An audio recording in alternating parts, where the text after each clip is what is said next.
Hypervigilance is a pattern I see in many struggling couples.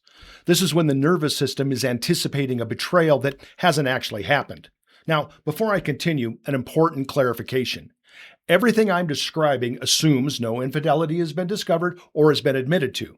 Now, if there has been a real betrayal, the nervous system's alarms we're going to talk about here, that makes complete sense.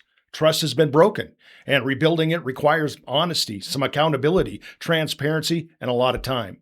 Calming the nervous system in that situation isn't about ignoring what happened. It's about creating the conditions where trust can slowly be rebuilt. But that's a deeper conversation we'll explore later on this channel.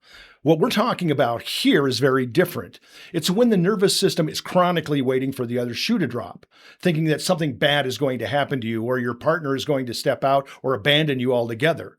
And it's that pattern that can slowly push couples into unnecessary conflict and distance.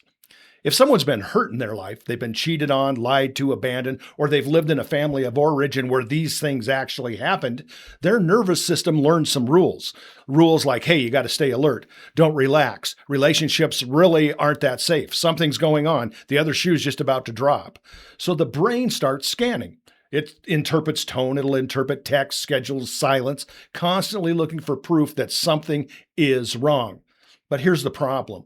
When the nervous system is always searching for danger, it eventually finds it, even when it isn't there. Hypervigilance in itself isn't weakness. It's simply a nervous system trying to prevent pain.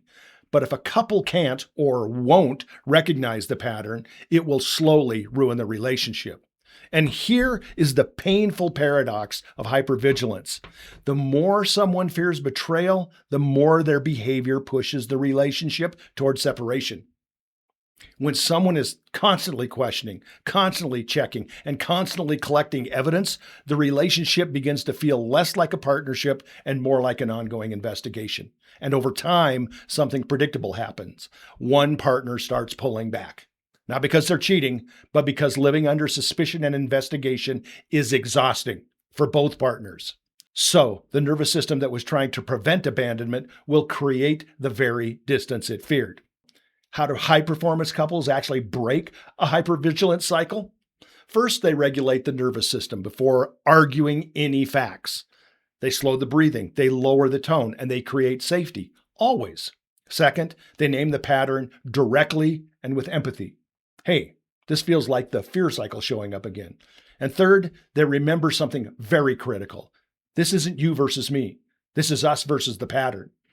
Hypervigilance fades when two people learn how to face the fear together. That's how trust is built and rebuilt. And that's how power couples become. If this pattern feels familiar to you in your relationship, awareness is definitely the first step. The next step is learning how to navigate it together. So if you want to learn more about how to navigate the cycle, check out The Way of Coupling.